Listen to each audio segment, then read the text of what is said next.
Well, welcome to episode number 5 with old Douglas here. Today we're going to show you a few rides in and kind of how he has been progressing. So let's go ahead and jump right in to that next ride.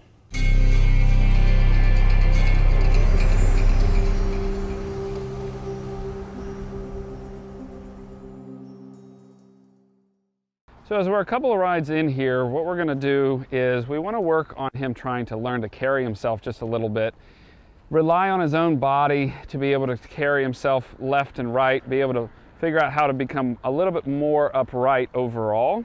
So one of the first things that I'm going to start working on is an exercise that you might think is being done to kind of get him softer left and right laterally here, but really what it's going to be is not about the softness, but about him being able to balance himself, okay? So what I'm basically doing is pulling him off balance, left, then right, and what it essentially does is it starts to make him kind of pick up for his own feet here. Wherever he has a tendency to fall in, I then have a tendency to immediately go off the other direction. And by doing that, it kind of throws him off balance so much that he has to be able to compensate and hold himself more upright. So when I start to let go, he then starts to travel more straight and he travels more upright. Now, another thing that we had started working on last time we were filming was getting him to get to a place where his barrel was upright. Okay, so being able to get off of the pressure to feel that his barrel can stay upright was going to be really an important piece, and he's already starting it much better now when I start to lift up and start asking that barrel to stay up. Now, of course, he's going to call me a liar right this second. There we go. Just staying up right here. I'm not even looking for his shoulder to move over, but I'm looking to feel that essentially I can get him there to get upright when I ask him. Very slight movements, but movements enough that help him stay better balanced, okay?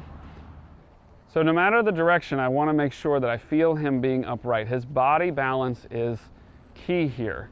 And when we start getting his balance to be thorough and upright, like here he's wanting to fall to the outside, when I get that balance upright, you're going to notice the cadence and the rhythm start to remain the same. So what my whole goal is right now is being able to feel that I can get him to stay upright, so that way his rhythm and cadence can help to stay the same. So what I'm basically doing is just trying to help his body. You'll see me using my hands here, but it's really trying to push with my leg. The legs are the main part of this, but the hands are kind of the guidance symbols. The hands are kind of helping him find his place of where to be. Now, you may already notice here that I've got another horse in the arena. Some of the things that I'm trying to make sure he works on is working him when other horses are in here, because he has a tendency to get really, I wouldn't say herd bound, but he focuses in on them quite heavily and doesn't want to focus in on me. So I thought that this is kind of that perfect opportunity for him to be working in here is when other horses are in here. Okay, so when I have him going well with this, it's then time to start the trot. Now, something he's been able to do over the course of the last couple of rides is I've noticed him being able to be a lot more comfortable with, like he's just wanting to slow down all the time. He's not wanting to speed up, which is really, really great, right? So like he was all inconsistent before, now he's definitely just remaining a lot more consistent than he did when traveling here. Now this way to the left, he has a tendency to really want to drop that barrel in, so I have to keep fixing that. And I think that's probably just part of the racehorse thing, because they're always making those left turns. He's just wanting to lean and dive in and be lazy about it, okay? So now what I've started to notice is when we start asking for a trot, I'm going to start to notice him not wanting to trot as as easily, which is not bad. I don't mind where I have to push him to keep him going. Okay, so as I start picking up the trot here, notice he's not going to want to pick it up as quickly, which is great. But his ability to travel forward without looking like a llama so much has definitely increased. Okay, let's try that again. All right, so I'm going to ask him to trot. Now here he wants to dump that whole barrel in really bad. We're just going to work on fixing that.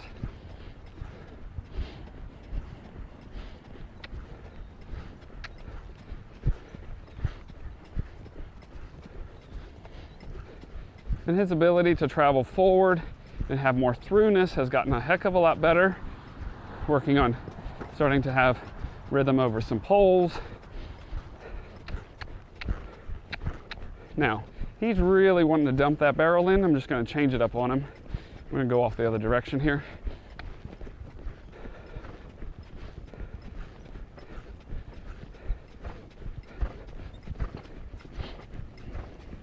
He's not a big fan of water, so we're working on that too. There we go. That's fine.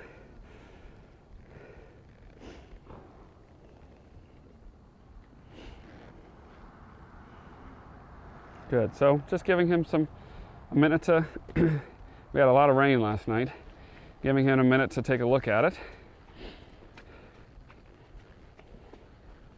There we go.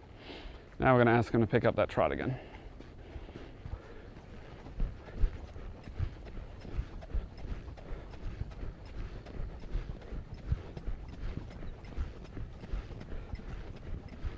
Good. Much more consistent, much more thorough, much more forward in a decent way versus his orangutan. Now there he gets a little orangutan. And I just distract him. Bring him back. There we go. Let's try going back to the left again, since he was kind of being a little bit of a leaning in fool there. See if we can work on that left barrel here. This left barrel, he's just wanting to fight and stay leaning in.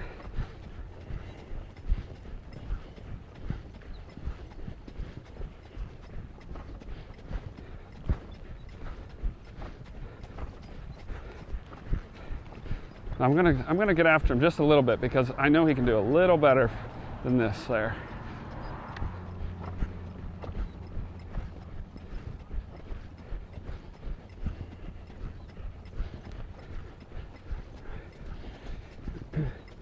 So most of all my riding right now is going to be working on straightness through the body, which he's really struggling with, especially this left side all of a sudden. It says when the camera comes on, that's when straightness doesn't want to happen anymore. I'm going to work on this left side here for a second, work on getting that barrel to be a little bit more upright for me, because he's really fighting it. There we go. Really fighting that barrel. So take a little hold of yourself here, bud. He's going to struggle keeping into a trot right here if he doesn't balance himself. So here as we're traveling to the left, we've been struggling to get that barrel up a little bit. Here he's traveling okay. Not as forward as I'd like him to be, but he's being better about his barrel.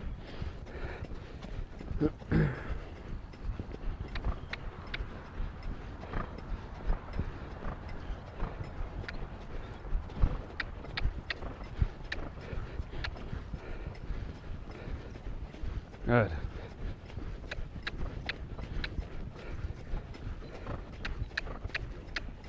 So, the biggest thing to recognize is how the barrel plays such a big role into this, that it's not about the shoulder. We watch the shoulder start to fall in. The shoulder is merely a symptom of the barrel falling in. So, like right there, that shoulder just keeps wanting to drop in, and he can't even hold himself up. It becomes something that he doesn't even know where his own bloody feet are. So he needs to be able to balance himself in order to understand any of this. So he needs just to be able to hold himself just a little bit more and take a little bit better of a cue of what to do. So if I can get the barrel to start to be a little bit more upright, which is not really wanting to be, that's when things are going to start to really change. See, him quitting right here is all because it's too hard for him. It's too hard for him to maintain a trot the way his body is. So that's why I keep pushing him to stay trotting. It's not because I'm really just wanting him to trot. It's more about there, stay upright, and things get easier. Stay upright, and things get easier.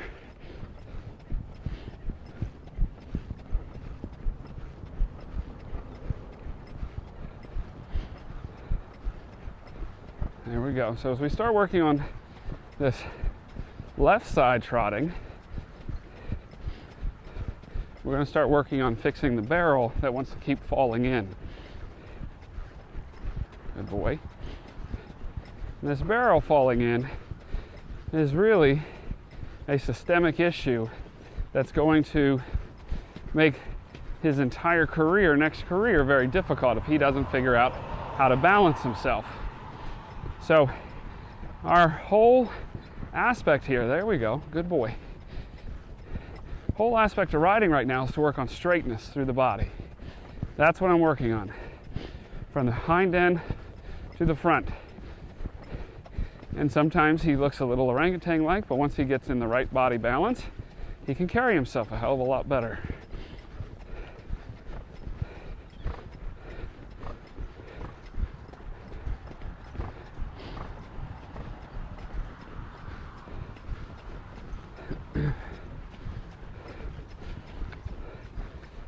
There we go. I'm still having to help him quite a lot to hold himself upright, but he's starting to figure it out. There we go. That's better.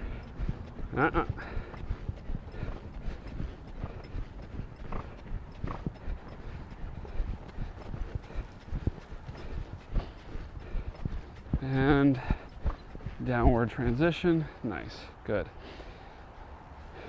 Good boy. So he's starting to get off of the bit a little bit better when it comes to any downward transition. He's getting off the bit a little bit better laterally, but he's really struggling with his whole barrel. So like when you start thinking, oh, is he heavy on the bridle? He's only heavy on the bridle when his body's not in the right position. So if his body's not in the right position, he's always going to be heavy, right? And that's with every horse. And so a big lesson to learn is softness is not achieved through trying to get him softness is not achieved through trying to get him to bend more. Softness is achieved through understanding the biomechanics of where his body should be in order to give him softness. So his body can only be soft in the right position. So if he doesn't know how to get to that position, he'll never become soft. So that's basically our goal here, is if he starts working on straightness, like I'm going to work on him becoming softer through straightness more than I'm going to be working on him becoming softer through bending.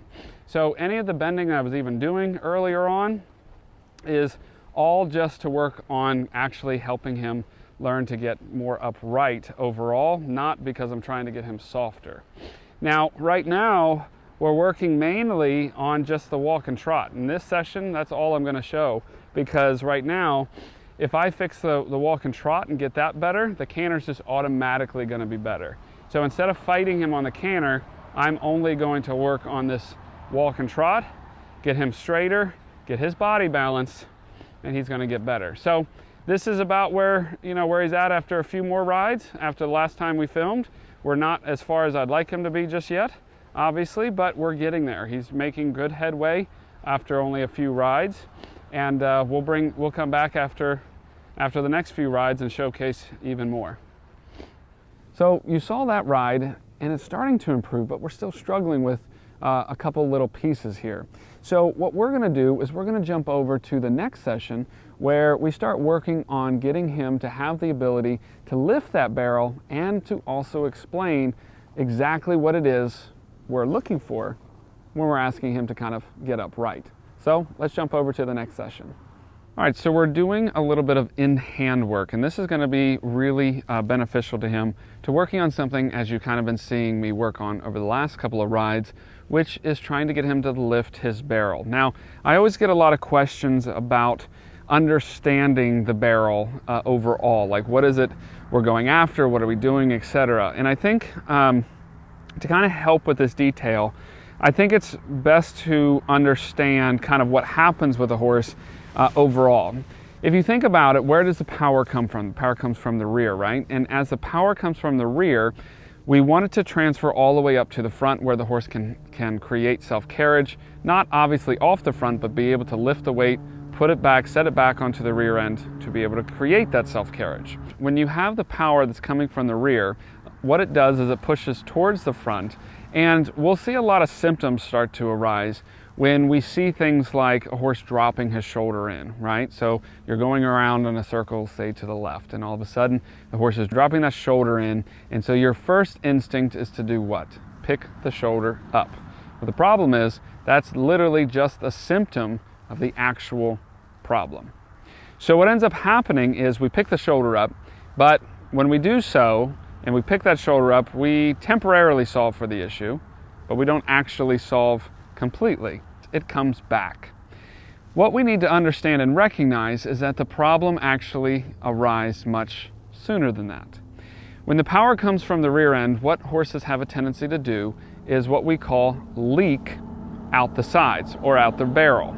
Is let's say the horse is going to the left. What a horse will do is you'll notice one side, left versus right, you'll notice one side is softer than the other, right? And one side being softer than the other, you just think, well, the horse is one-sided. You might find, generally speaking, now not all, would you stop? Not all horses are this way, but generally speaking, you might find that horses are softer to the left than they are to the right. And a lot of times the theory is that we work them more on the left side than the right, and I find that to be completely false. Though people do work them more on the left side than the right, I don't think that's the reason why they're softer. That being said, with that pattern being recognized, what ends up happening is horses will have a tendency to leak their rib cage out to the right. And when you get that leaking out to the right, okay, or to the left, you'll notice things, other symptoms arise where the horse will fall his shoulder out or drop his shoulder in. Instead of fixing the shoulder, we're going to go after the barrel, create the horse to become straighter, and then what we do is once the horse is straighter, the shoulder is less likely to actually fall in or fall out, okay? So if you fix the body from the rear end, creating impulsion, then the rib cage becoming straighter, the shoulder, well, essentially, it should have a smaller chance of actually falling out or falling in, okay? So what Doug here has a little bit of an issue with, especially to the left, and I think this is kind of a off the track issue, is that when he's going to the left, he's just bored, isn't he? When going to the left, he really likes to fall his rib cage into the left. And so what he has struggled with is the understanding of how to straighten his body up. So what we're going to do today is we're going to start working on giving him the ability to understand the cue of how to get off of the leg to get that barrel to be straighter. We won't necessarily get him in a perfectly straight line here today, but what I need from him is when I ask him to move off of it, that he doesn't keep resisting so much. And this has kind of been the issue, is he'll resist that leg and that suggestion more than anything else. So we're going to go ahead and start working on helping create less resistance. So to get started, what we're going to do, we're just going to go ahead and throw the lead rope over the neck so that way it's kind of out of our way. Holding it in our hands just tends to get a little bit cumbersome and we have too much kind of to hold on to. So what we're going to do is we're going to kind of do 2 steps in this process here today. This won't take very long, but this is something that we could do a little bit every day to kind of help him become a little bit softer to the cue that is. Would you stop? You are very, very personable and you love to play. Okay, so what we're going to do is we're going to get about a few inches down from the snap overall, okay? And stop, that's enough.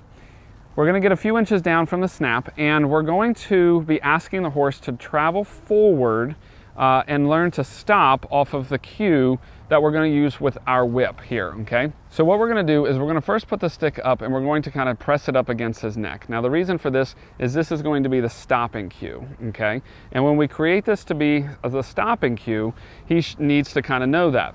Then we're going to bring the stick down. We don't want him to get nervous about our dressage whip here, so I'm just going to go ahead and press it up against the side, and if he got nervous, I would hold it here.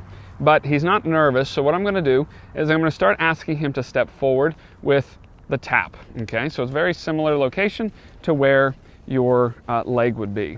Now, right now, I'm not really looking for much other than for him to be able to walk forward. Once he walks forward a few steps, I'm going to ask him to stop. Now, when I do this, I'm go ahead and put pressure back up onto the stick here and up on his neck, and I might just have to suggest to him with my left hand that I'm looking for him to stop. So come down here again, tap, tap, tap.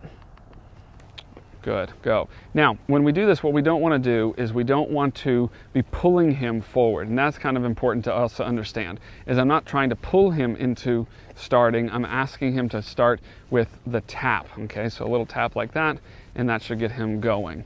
All right, and then ask him to stop again. Great, okay? So that's basically step one. Before we kind of get started in anything else, we want to know that he understands the go and a stop, okay? Now what we're going to be doing in step two is something that's very simplistic. I'm just going to be asking for his whole body via his barrel here to kind of step over to his right. Now it's important to understand that with this in hand work, there is so many things that we can do, so many opportunities that we can do from this position. But right now we're going to keep it very basic, and that very basic is to say when I put my leg on you, I want the barrel to kind of step over to the side. Now mind you, kind of like I said, that I'm not going to probably get him the straightest possible today, but I am going to be working on stepping over. So here's what this is going to look like, okay? So I'm going to start asking him to step over, and when he does this, there was a little bit of a step over, good. When he does this, I just go ahead and ask him or take my pressure away from him, and then I'm going to go ahead and stop him here and let him know he did something correct. Now, what's really important here, when you're asking him to step over, it's going to potentially look the same type of cue as when you ask him to go. So what you need to do is the change comes from within your left hand and a little bit within your body to kind of guide him where to be. Your left hand is going to have to kind of create a range of motion that's pulling slightly back and towards the inside to try to help him angle his body to be able to step over. So as we do this again, let's watch the left hand and where that's going to be, okay? So let's get him going again. Okay, so what I'm going to do is it's going to be relatively subtle, but I'll try to make it a little more exaggerative here, is I'm going to kind of have this range of motion where I need him to tap, and I might just, don't get distracted. Okay, there we go. Asking him to step over and guide him in the direction I'm looking for him to go. Now, mind you, I was very exaggerative in that hand motion, but understand that there's no specific place that will work on every horse. Some horses might need you to bring your hand here, some might here, some might need you to go one place then another in order to create the maneuver correctly. So I just need you to understand that when I talk about where to place your hands, understand that you need to find it for yourself. This is not something that anyone can really give you the exact location. You're going to have to kind of play with it. It's within this range. You might have to slow him down, because if you tap here and he thinks that it means speed up, then if you slow him down and then ask him to come over, that might be the best way of doing that, okay? So one more time to kind of see what it looks like and what we're going after. And so what we can do is we'll have the camera staying right about here. You'll see the sideways motion and movement here.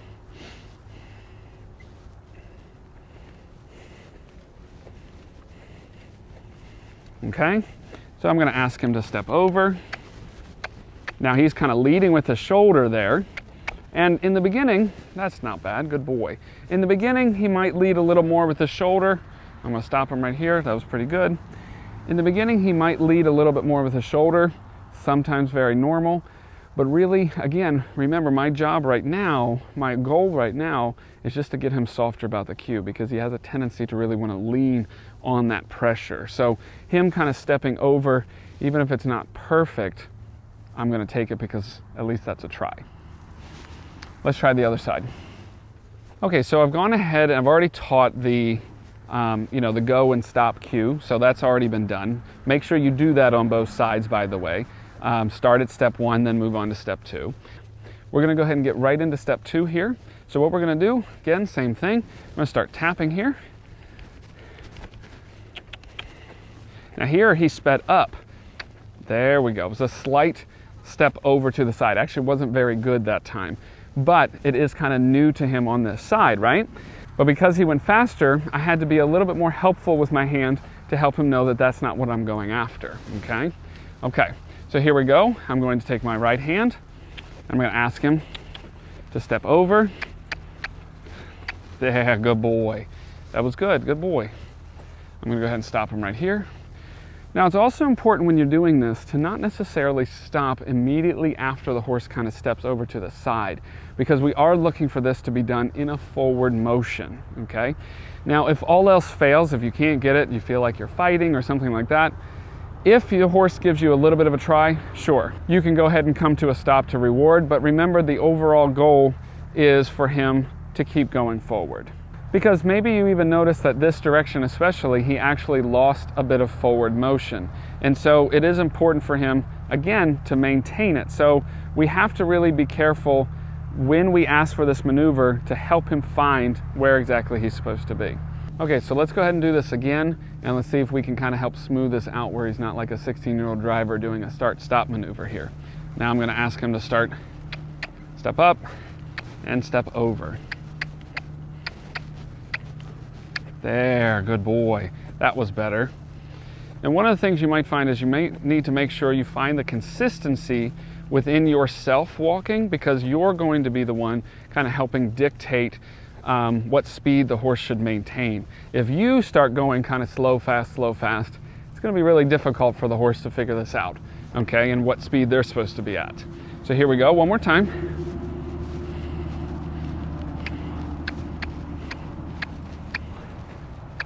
Give me the, yeah, good boy. I slowed down a little bit there. I was trying to get the hindquarters to step up just a little bit more, and I was pretty happy with that one. Good boy. Good. Good thing is he has a lot of try in him now, and that's kind of what's important here. Our whole goal is to be able to have try out of our horse. They're not always going to have the right answer. They're not going to always find the right answer. That's okay. As long as he tries for us, that's all we really want. And that's what we're kind of getting out of Douglas here. So I hope that this gives you guys an understanding of what it is we're looking for, because I know that when I talk about the barrel, it can be quite confusing in what it is we're trying to accomplish.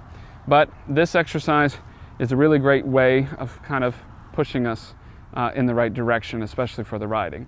Now, within hand work, there are so many other things that we can do with it. If that's something that's of interest to you guys, make sure to write in the comment section below. Well, there it is, guys. That's the ending of this episode. I hope that you started to pick up on a few things. If you guys have any questions or comments, feel free to leave them in the comment section below. Make sure to click the like button, and make sure to click the subscribe and notification bell, so that way you're notified every single time that we upload a video. I want to thank you guys so much for watching. We'll see you next time.